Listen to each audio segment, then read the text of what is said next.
At what point would we turn a corner? We know that the emergency declaration is set in place for a number of reasons, all about preparedness and about being able to ask for assistance from the state or the federal government.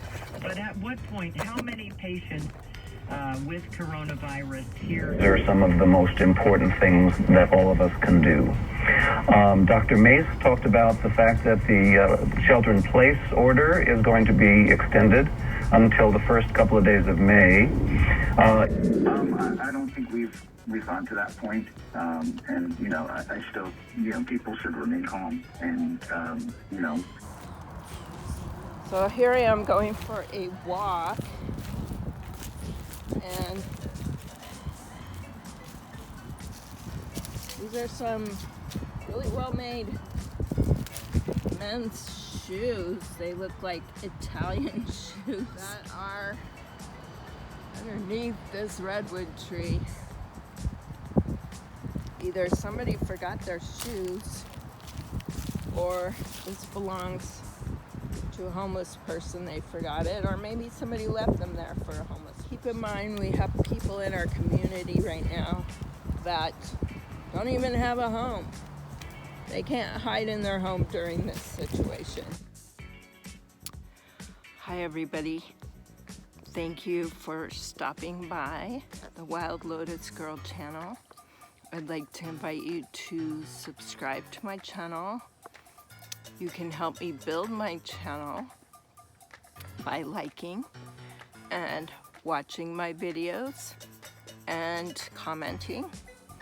Right now I'm a small creator, a small YouTube creator, and so I'm just starting my channel. It's only been up for a couple of months, and as you know, YouTube requires you to have 1,000 subscribers and 4,000 watch hours in 1 year. People can see you.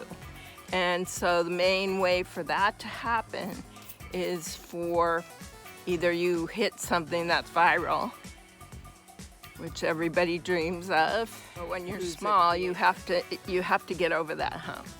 And so in order to get over that hump, you have to have people like you, and you, and you, and you, and that guy over there, and you over there. I see you right over there.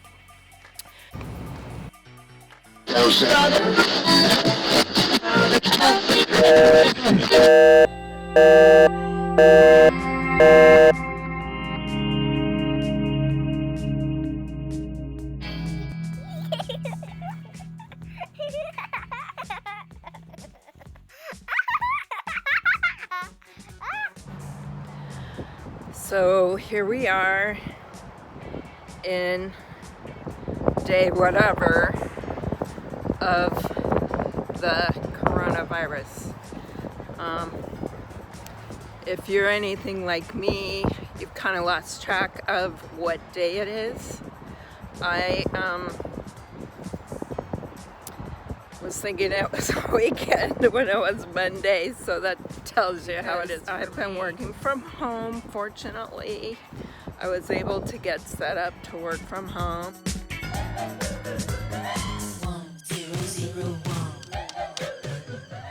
Kitten.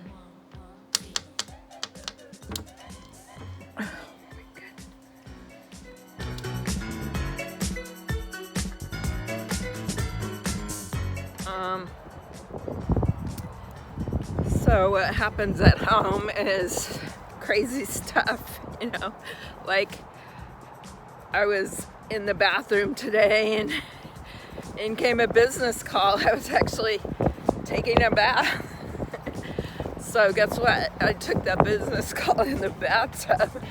Of course, nobody knew I was taking a business call in the bathtub, but that's what happened. And, you know, I'm normally a night person, so here I am up late at night, and because I'm working from home, it's like 12 a.m., and I'm responding to emails from my boss that lives on the other side of the world, who, by the way, is also going through this mess, only they're a few weeks behind we are. And so everybody is in a panic in the business world. I totally get it. The government has come out with all these stimulus package, and nobody is quite on board yet. Everybody's rushing to understand it. You know, I'm rushing.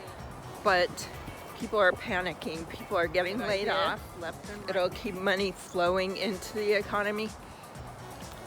But tomorrow rent is due for many people, and some people didn't get a paycheck where I live.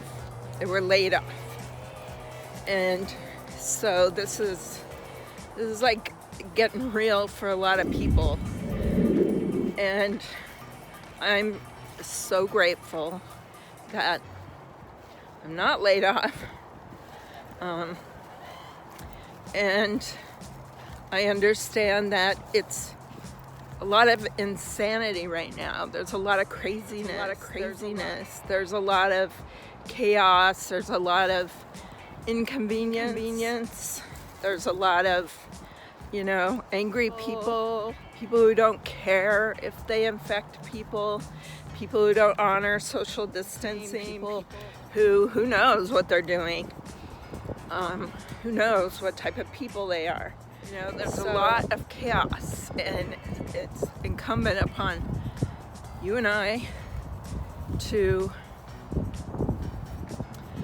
stay focused, keep your eye on the prize, which is to keep your family healthy, keep yourself healthy, and to, you know, cut through some of this bullshit news that we're getting, you know, the panic-stricken news that we're getting, and stay focused on what is positive.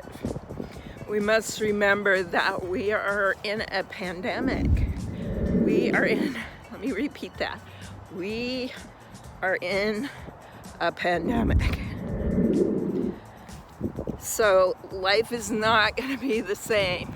Having people around me say, oh my God, I hate this, it's so inconvenient, what is going on, you know, this is so messed up, etc., etc.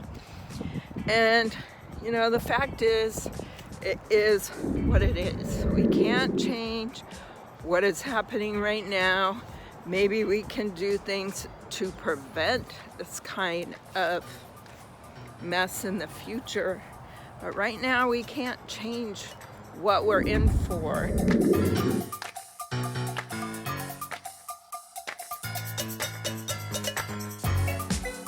Haven't even reached the peak of it. We have states like New York that are in a full-on panic. California's right up there. But we also must be vigilant to look at what is the actual data. What is our government actually doing? Is there a lag in supplies, or is it just that it takes time to implement a full-on war against the pandemic? I mean, think about this. We're dealing with an invisible war.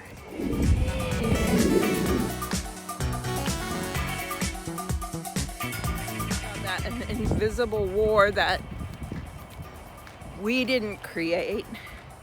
We don't know how it got created, although there is some data to support that this was created and either accidentally or not accidentally released from a lab in Wuhan, China. We all know that. That's where it started. We know that there's not a lot of transparency around how many cases there actually have been in the world. Some countries are better than others in terms of being transparent. And, you know, other countries haven't tested enough. Other countries are maybe misrepresenting their numbers, maybe purposely, maybe not purposely. So we're really trying to reconcile what actually is happening in the world. And it doesn't help that the numbers are not accurate. You know, this is a time when we need the data about how many cases, how many people have passed, what is the actual number of things, because then we can take that information into account and try and figure out what the hell is going on here. And we're beginning to get more of that information, but it does take. And so in the meantime, things are fluid. Things are changing. Statements by the government will change. Statements by our local authorities will change. Statements even by our boss. I know somebody who had to quarantine, and so they were told that they had just resigned, even when their intention was not to resign. Then they were told they were laid off, and then they were told they were hired back, all in a matter of 2 weeks. So it's crazy out there, and we need to be adaptable, we need to be flexible, we need to understand that we are in a fluid, moving situation.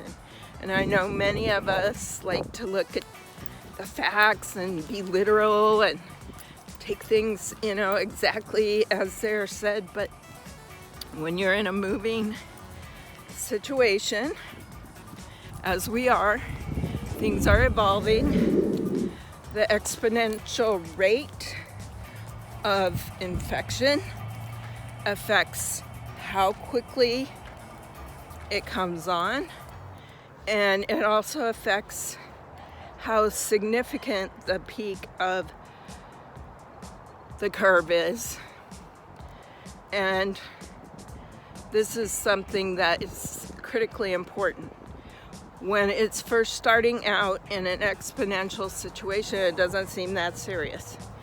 And then if we don't do anything to interrupt, or as they say, flatten the curve, then when we get to the point of large numbers multiplying exponentially, we get hit whammo, which is what is happening in Italy, which is what is happening in Spain, which is what we saw in China, and could be happening in New York and other places that aren't taking it seriously. So there's no harm in treating this as if it is the most serious situation. There is harm if you don't take it serious. Number one, the way I look at it for myself is I don't want to be responsible for making somebody sick. If I am sick and I don't know it, I'm not demonstrating symptoms, but I've been exposed and I didn't know it, I don't want to be responsible to go to the grocery store and infect somebody who has a more compromised situation. Have asthma, and it's been really, really bad for 2 months. And I hope that other people would take it seriously and not want to infect me. But we don't know who's out there. We don't know what people's intentions are. There's all kinds of crazy stuff up on Twitter about people licking toilet seats and, you know, spitting on people and saying they'll pay people to infect people, and it's just, we don't know who these people are that are around us. We don't know them. So we must do our best to protect our family, to protect ourselves, and in doing so, we protect our communities, our businesses, our states, our country. So I encourage you to take the strictest precautions, to realize we're in a fluid situation, to don't go all into the panic, do things to take care of yourself, drink a cup of tea, take your vitamins, take a hot bath, go out in nature, walk your dog if you can, or go for a hike, go for a jog, take your kids for a walk. Try and not let your panic or your anger or your frustration that things aren't going how you want them to go, don't take that out on your family. Don't take that out on your children. Don't take that out on your parents. Don't take that out on your spouse, because that will just lend itself to even worse problems. And we want to come out of this thing whole. We want everybody to come out whole. We want to learn from this, and we want to lose as few people as possible. And we want to come out on the other side going, you know what? I handled that really well. I handled that the best I could. I took care of my business. I took care of my stuff. I didn't go spending. I didn't, jump into drugs or alcohol or whatever and go full on. I did things in moderation. I was kind to people. I didn't flame off on everybody. I didn't start a fight. I was kind to my children. And we're gonna get through it. So be adaptable. Thank you for joining me and my channel. Thank you for subscribing, watching another video, sharing, commenting if you have something to say, and you can help me learn as I grow my channel. Thank you. And please, please, please be safe. Be safe. Oh, look. This place is closed. This guy is trying to get some service here, but it's closed.